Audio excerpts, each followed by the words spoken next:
Hello everyone, I am doing a live today with Anna Buxton from my official Surrogacy Journey, and we're going to talk about surrogacy because she has three beautiful children thanks to surrogacy, and went abroad for it, so she's going to talk about her personal journey. It's rather fitting because it is National Surrogacy Week this week, so any questions you've got about why she moved on to surrogacy and what happened before that, please ask her, as it's so important to hear other people's journeys and why they chose various options and how it worked for them. So she's here now. I'm going to invite her in. There we go.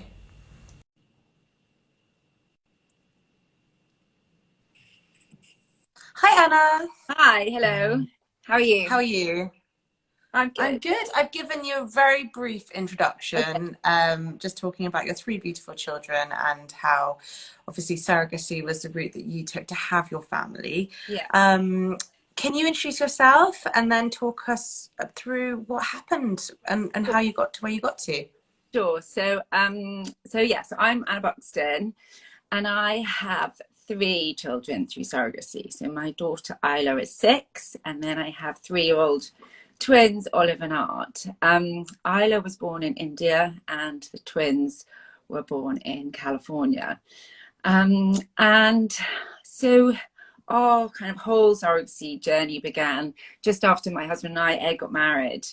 We had a miscarriage, so where the pregnancy ended, but my body didn't actually miscarry the pregnancy. So I had often what people have is a D&C to remove the pregnancy.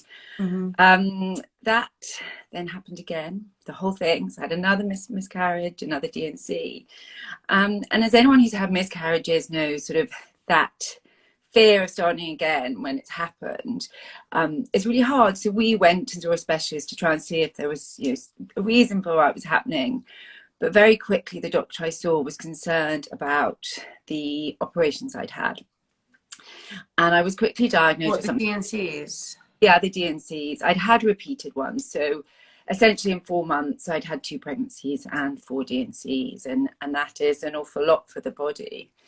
And I was diagnosed with what's called Asherman Syndrome, which lots of people will know what that is. But for those who don't, it's scarring of the womb that prevents the lining of your womb from growing and therefore a pregnancy implanting. It's a bit of a long story, so to cut it short, I had 6 operations over about 18 months to try and remove that scarring. So they'd remove it and then we'd wait 3 months, see if the scarring had gone, and it would keep coming back, so the operations would be repeated. And Was after that on the NHS? it was, yeah.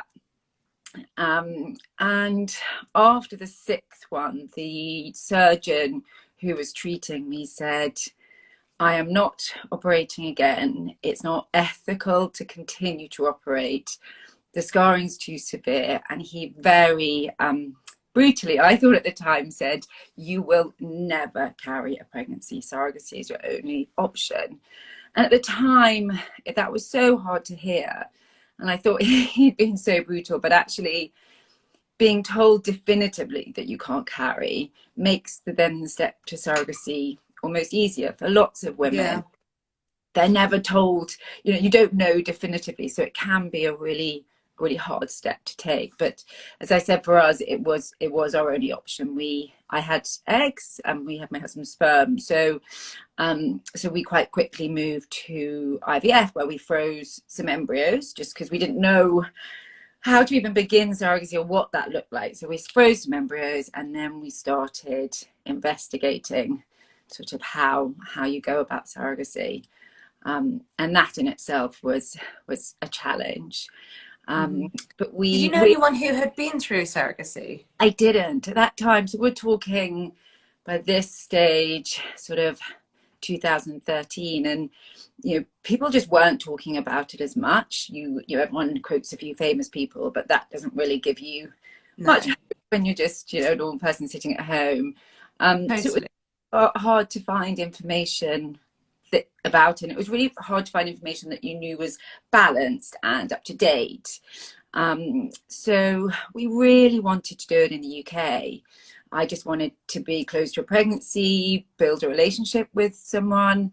But at that time, the organisations that were helping people were either closed to new couples because there were just not enough surrogates compared to intended parents, or the waiting list was, you know, a year to get into an organisation, and then plus 2 years to maybe be matched, but no sort of definitive clear pathway to how long it would take. And we'd already spent years doing everything else, and I just didn't know if we would cope with that uncertainty. And I think our relationship was being really tested. You sort of get defined by your infertility, and we just needed a slightly clearer path. And so that's when we started to look at international. And at that time, the two main destinations were the US and India. And the US, as far as that time, was just prohibitively expensive. It's an awful lot of money. So we looked at India, but again, Googling it, you saw some wonderful stories, but you also saw some horror stories. And I've said this before, and I've said to many people, you know, however desperate you are for a child, that can't come at the expense of another woman's well-being, and you can't think that you might be exploiting someone. And equally, any child that you bring into the world, you want to be able to tell a really happy and proud story of how they came into, not have it in guilt and, you know, murkiness. So we decided to go out to India ourselves. We visited 10 clinics in 3 cities, and we went about in person, because I just didn't trust, there just wasn't anyone giving the right information. And we asked things about, well, you know, were women being put up in dormitories? Were they separated for their families? Were they given legal representation? How were they paid? Were the agencies taking cuts? And out of everyone we saw some things that genuinely really scared us, and we were really horrified. But we found one place that was doing it well and ethically and responsibly, and really trying to kind of change the landscape. So I just ask you, what were the kind of things that alarmed you for the places that you obviously decided not to go forward with? It was just the lack of transparency. So not being able to see or being told actually where these women were from, whether we weren't sure that legal documentation was being translated into their language or was actually being properly explained to them. I don't feel that these women were medically, emotionally, or legally informed. And I think unless you're sure that people are those things, it's not responsible to continue. Are surrogates paid in India? Sorry? Well, yes. Surrogates paid? Yeah, so commercial. But again, some of these places it wasn't transparent as to who was getting the money. You were being paid. Right, okay. You know, you were paying an agency, and who knew what cut they were taking. And the thing is, surrogacy in India isn't allowed anymore. But I think what we've seen in data recently of kind of how many people are doing surrogacy is, as when India stopped, there's been a really sharp incline in other countries, especially places like the Ukraine and Georgia. And there are similar issues around lack of transparency places. So I always say to people, you know, if you are thinking about international surrogacy outside of the US and Canada, which is a very different thing, you know, you've got to go into it with your eyes wide open. Don't be naive. Try not to let that desperation cloud your judgment. And some people do it there, and it can be done, but just make sure you're working with the right people. Absolutely. So what happened next? You found a clinic and an agency, I presume, in India that you felt comfortable with. And what happened after that? So I'm sorry, for those people who are joining, we're talking about Anna's personal surrogacy journey because it is National Surrogacy Week, isn't it? It is. So we came home. We found a doctor in London who would work with our clinic in Delhi. We started the IVF process here, and then when I was ready for the egg collection, we flew to India, created our embryos, and at that same time we met with some surrogates. We met with a wonderful lady, Shapala, who we really liked, and she liked us, so we decided to move forward. So we stayed out there for the transfer, and then came home, kept our fingers crossed, and that dreaded 2-week wait, which is awful in IVF, but the same thing with surrogacy. But 2 weeks later it worked first time, and And Wow. And that was with your daughter Isla? yes, it was. Yeah. So how much did you know about your surrogate in India, and are you still in touch with her now? We're not in contact with her now. We met her. We knew about her family and where she lived and her children. But without a doubt, it would be disingenuous of me to claim that we had a really close relationship. She didn't speak English. Before Isla was born. So the next time we went to India was at 37 weeks. We wanted to get there, be ready. It meant that I could spend a little bit of time with Shapala, go to the last scans. And then after that, we saw her a couple of times, but that was it. So we don't have a relationship now, which for me, thinking about the next journey is sad. But that is What, in terms of your children? Yeah, I think it would be nice to. I mean, I write a letter once a year to her and her children, Okay. and show pictures of Isla, so she has, she can see what she did and the family that she created. But there isn't a relationship going forward. Had she been a surrogate before or after you? She had been a surrogate before we were her. She didn't then do it again after us. So when Isla was born, we actually had to stay in Delhi for 6 months to Wow. work. So not an easy city to live in with your first. Gosh.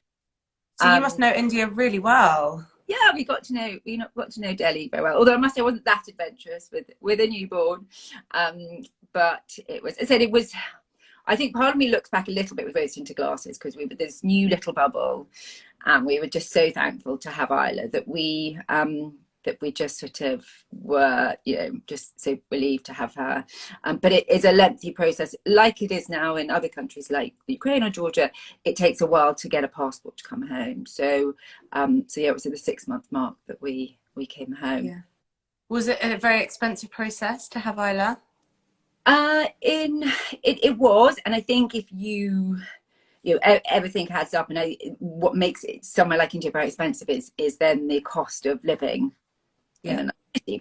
So all in all, it was probably around £70,000. So it was, which again is akin to some other destinations now. When you add in all the extra costs of getting there and living there for a time.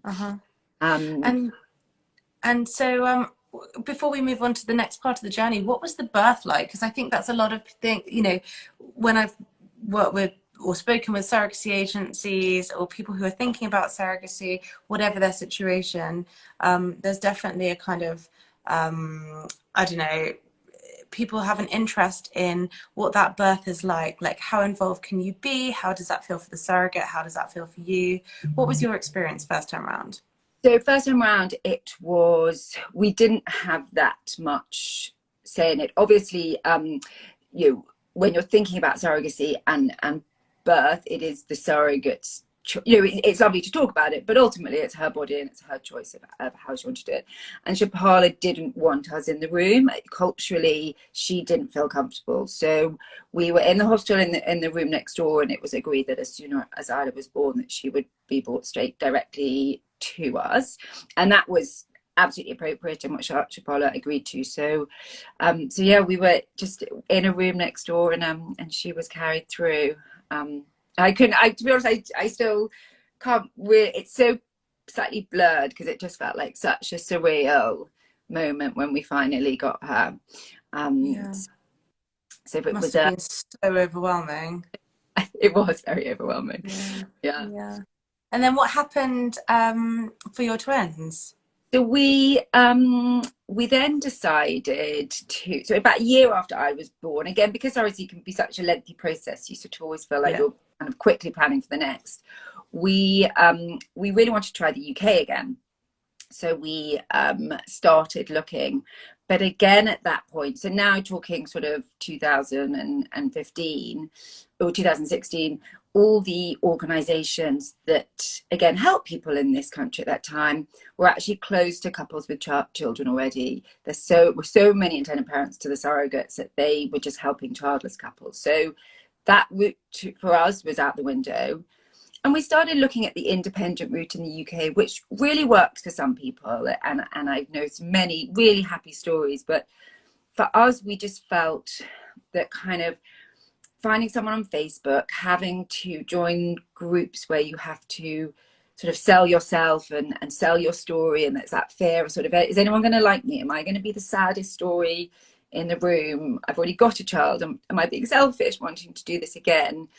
Combined with the lack of support, because you're doing it totally independently, we just didn't feel comfortable with that. So at that time, I'd met someone who had done it in Canada, and having been so kind of eyes wide open and really responsible in India, when we found out about Canada, we were like, well, it's Canada. Canada's wonderful, and people in Canada are amazing. So we sort of jumped into a clinic there. We jumped into an agency, and we were not supported in the right way. The agency was not doing a right job. We were matched with two women who emotionally weren't ready or right to be surrogates, and I think at the time I knew in my heart of hearts it wasn't right, but that desperation can put the blinkers on, and ultimately we had 3 failed transfers, which was really hard. And you had lots of embryos left.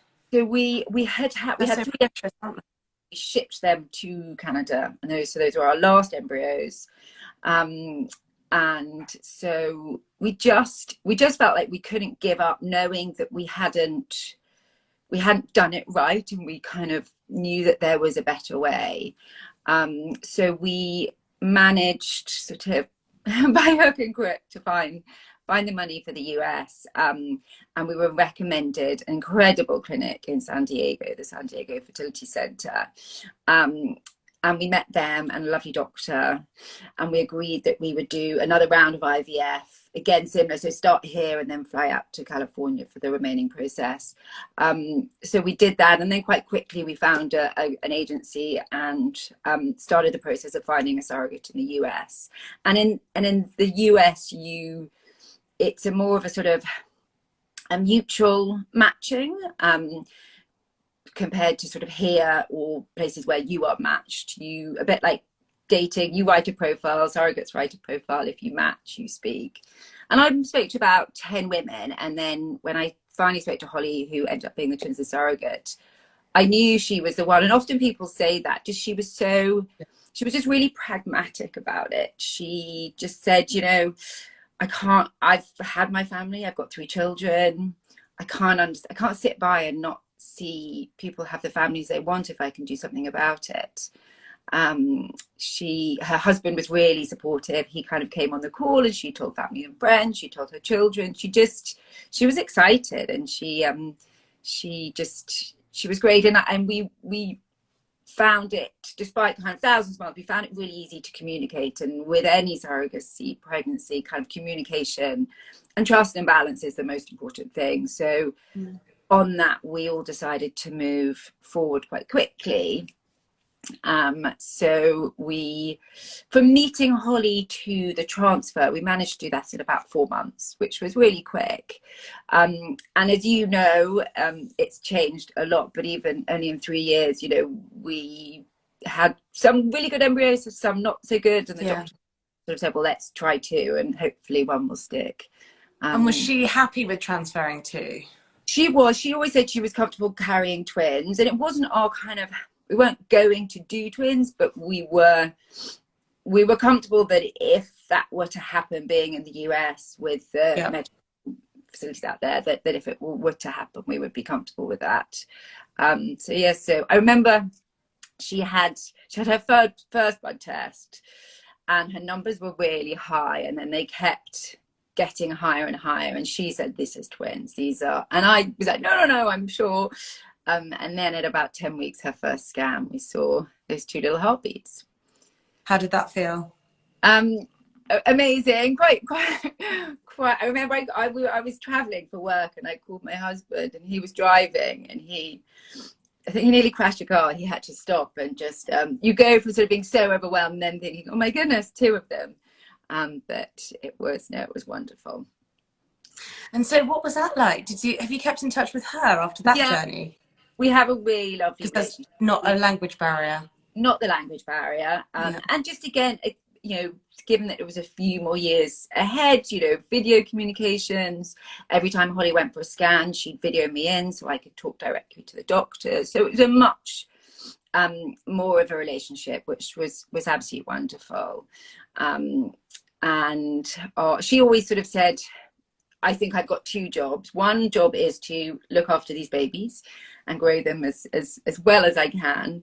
And the second job is to manage me and my anxiety and my constant need for sort of reassurance. And we agreed that because of the time difference, I had to sort of wait all day to get a message. So we agreed that every day when she woke up at 7, she would just send me a little message saying all okay. And that's all I needed, just to know that she could still feel the babies and they were still kicking. So we quite early sort of agreed on, she had 3 children and was busy. I couldn't constantly be bothering her, but she knew I needed that regular communication. So it worked really well, sort of establishing how we would communicate and kind of having a routine. Obviously different people manage in different ways, but that's what worked for both of us. And how was the birth that time round? Excuse me if I get very emotional when I start talking about this, but we had sort of talked about the birth plan together for ages and had this sort of perfect plan worked out where it would just be me and her, and Ed and I would be in the other room, and her husband Jason and her children would be nearby. We had music and everything. And then we were due to fly out at 35 weeks. It had been an uncomplicated pregnancy, even though it was twins. And at 34 weeks, we were at a friend's for a barbecue, and we got a call from the doctor saying, Anna, I don't want to alarm you, Holly's gone into labour, we're doing it. I kept thinking they've made a mistake, they're just going to push them back in and it will be fine. And about an hour later, we got a call from the doctors saying, we're with your babies, they're in NICU, they're fine, they were both ventilated, you need to get over here. So I managed to get over to San Diego the following day. Ed and I stayed Sorry, here. the internet's gone a bit funny. I don't know if other people can see you. You paused there for a bit. Gosh, that must have been so emotional for you. I'm not surprised you get well up when you talk about it. So how quickly were you out to California? Sorry, you froze again then. Eloise, can you? I don't know if anyone else can see this, but the signal's gone really bad. Is that better? It's better. Oh dear. Sorry, Anna, I don't know what's happening. It's kind of gone all jumpy and I can't really hear you. Can you hear me now? You keep starting and then you stop. I know. I'm just going to try see. Just go back on.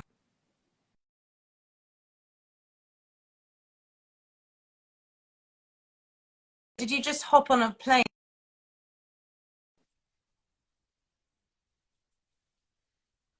I did, and I must admit it was probably the worst flight of my life. I think the poor man who was sitting next to me, I spent 13 hours on the flight to San Diego in floods of tears. But yeah, so I got on a plane, went straight from the airport to the NICU, and there they were. But I saw them, and then Holly came down and said, "Can you hear me, Eloise?" Yeah, I can. That's better. Holly said, I'm so sorry. I couldn't wait. I just wanted us to do it together, and how she could have ever apologized. Yeah. But she was fine. The babies stayed in the hospital for a little bit, but there were no serious problems. They were fine. And then we stayed in San Diego for about 12 weeks. I wanted the babies to get a bit stronger, have some vaccinations ready for coming home. But we felt it was quite important to spend a bit of time with Holly and her family, so her children could really sort of grasp the magnitude of what Holly had done and see the family that she'd created. And for Isla, it really helped her kind of really understand what surrogacy was and how amazing it was to kind of see these two families kind of be brought together. How old was Isla at that point? She was 3.5. Okay. So then we came home at about 12 weeks. Wow. And so what's it been like raising your children since then? I can't remember how old you said they are now, but do you talk about it often, and what kind of questions do they ask if they're old enough to start asking questions? Yeah. So the twins are 3, and I said Isla's 6, and from we've always talked about it kind of every day. I've never sat down and said, Isla, I've got something to tell you. It's just sort of part of our language in our house, and just mummy's tummy's broken and another mummy helped, and Really, Isla's every day you might talk about it. yeah, we sort of mention it, and Isla's bedroom has got lots of memorabilia of India in it. We've got pictures of us there, pictures of the parlour, same as the twins' room. It obviously really helped Isla that the twins were coming so she could see it. I remember when we were pregnant, we spoke to her nursery, and they was really sweet, and they talked about it with her and got special books. Her school knows about it, so they're really kind of conscious of language that they use when they're talking about mummies and daddies and everything. And for the twins, they're that little bit younger, but I actually just did a book for both of them, which shows just their scans, the pictures of Holly as her bump grew, then pictures of us, when we're in San Diego. And it's just like a nice picture book that all children like looking at pictures themselves, just nice pictures that they just flick through. So again, it's just kind of part of daily life in our household. Yeah. Amazing. Yeah. And tell us about what you're doing now with surrogacy, because I know that obviously you're working for My Surrogacy Journey. Yeah, so I about just over a year ago, sort of on and off. As soon as the twins were born, I started talking quite openly about it. I felt that for me, when we first started looking at surrogacy, it felt like the worst thing in the world, and I felt so sorry for myself, and I just was like, I cannot believe this is happening to me.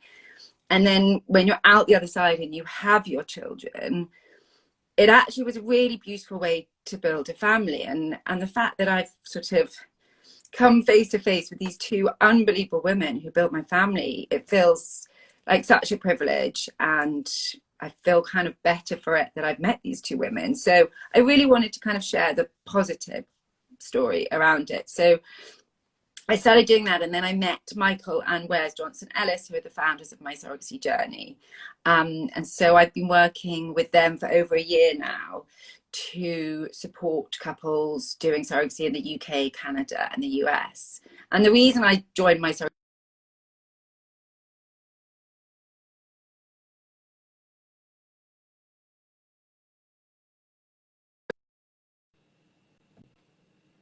from the very beginning of your journey. Yeah.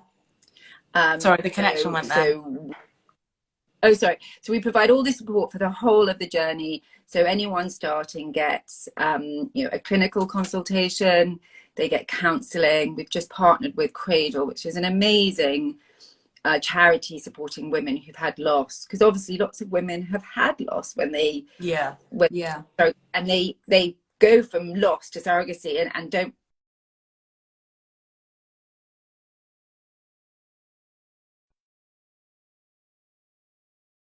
And agencies abroad, or we find them a surrogate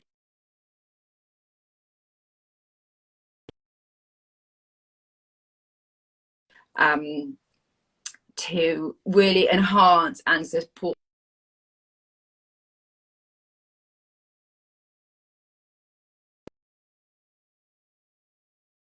the program, so that I think is the connection gone again? Are you there?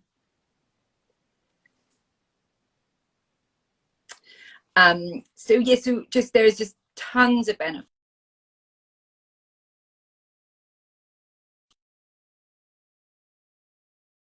but then also to kind of really enjoy it.